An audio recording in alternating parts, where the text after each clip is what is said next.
How dangerous is the Kremlin's support for the EU's far-right political parties? Is a debate that has filled hours of talk in Brussels in recent months. Since the conflict in Ukraine began with Russia's takeover of Crimea last March, Moscow has attempted to move westwards, somewhat militarily, but more so politically, by expanding its influence using fringe parties in Europe, which in turn give Vladimir Putin more indirect power to divide the 28-nation union.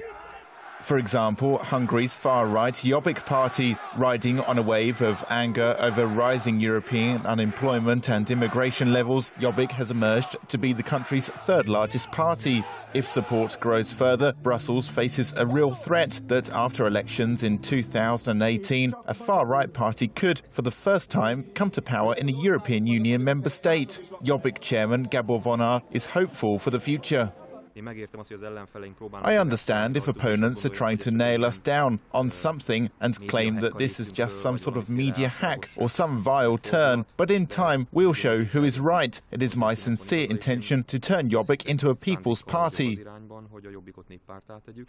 And Russia's influence in Hungary doesn't just extend to Jobbik. Moscow is poised to make a €10 billion loan to the Hungarian government, money officially allocated to upgrade a nuclear plant.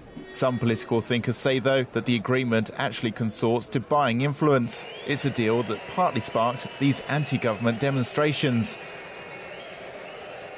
The Kremlin is also strengthening relations with France's National Front Party, whose leader, Marine Le Pen, has visited Russia numerous times. Western sanctions on Russia over the conflict in Ukraine have been denounced by Le Pen, who made significant gains in the final round of local elections. Last year, a senior National Front official confirmed that the party had received funding from the First Czech Russian bank, loans said to be worth some €9 million.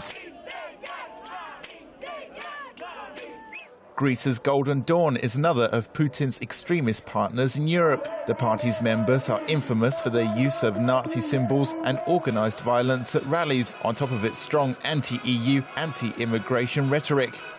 On top of this, lawmakers in Greece's new leftist government in January vetoed any future expansion of EU sanctions against Russia over Moscow's intervention in Ukraine. Russia's ambassador to Greece also personally handed over a letter of congratulation from Vladimir Putin to Prime Minister Alexis Tsipras following his inauguration. The change has begun for Europe.